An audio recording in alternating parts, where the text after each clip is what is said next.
হাল্যান্ডের সামনে ব্রাজিলের সবচেয়ে বড় পরীক্ষা। বিশ্বকাপের নকআউট পর্বে এমন কিছু ম্যাচ থাকে যেগুলোর দিকে পুরো ফুটবল বিশ্বের চোখ থাকে। 2026 বিশ্বকাপের রাউন্ড অফ 16 এমনই একটি ম্যাচ। একদিকে 5বারের বিশ্ব চ্যাম্পিয়ন ব্রাজিল, অন্যদিকে দুর্দান্ত ছন্দে থাকা এর্লিং হাল্যান্ডের নরওয়ে। এই ম্যাচ ঘিরে সবচেয়ে বেশি প্রশ্ন, হাল্যান্ডকে কি থামাতে পারবে ব্রাজিল? এই নিয়ে বিস্তারিত থাকছে রিপোর্টে।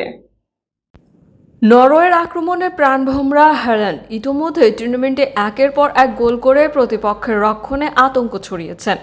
তার সঙ্গে আছেন মার্টিন ওডেগার্ডের মতো সৃজনশীল মিডফিল্ডার, যিনি মুহূর্তে একটি নিখুঁত পাসে ম্যাচের চিত্র বদলে দিতে পারেন। ফলে নরওয়েকে কোনোভাবেই হালকাভাবে নেওয়ার সুযোগ নেই। অন্যদিকে ব্রাজিলও আত্মবিশ্বাসে ভরপুর। শেষ ম্যাচে জাপানকে হারিয়ে তারা নকআউটে এসেছে।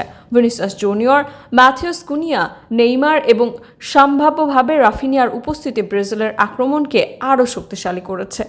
কোচ কার্লো আনচেলত্তিও জানিয়েছেন, হাল্যান্ডকে থামাতে শুধু একজন নয়, পুরো দলকেই একসঙ্গে রক্ষণে কাজ করতে হবে।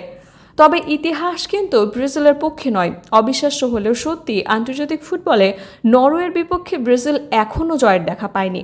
4 দেখায় 2টি জয়ে নরওয়ের, বাকি 2টি ড্র। তাই এবার ব্রাজিলের সামনে শুধু কোয়ার্টার ফাইনালে ওঠার লড়াই নয়, ইতিহাস বদলেরও চ্যালেঞ্জ।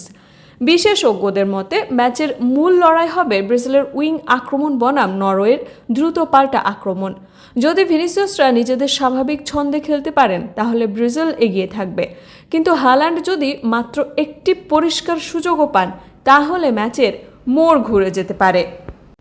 এখন দেখার বিষয়, বিশ্বকাপের মঞ্চে কি ব্রাজিল তাদের ঐতিহ্যের শক্তিতে কোয়ার্টার ফাইনালের টিকিট নিশ্চিত করবে, নাকি হাল্যান্ডের নরওয়ে আরেকটি ইতিহাস লিখে ফুটবল বিশ্বকে চমকে দেবে? কোটি কোটি ফুটবল প্রেমীর এখন সেই উত্তর জানার অপেক্ষায়। Anika Tasin, sports, FCB।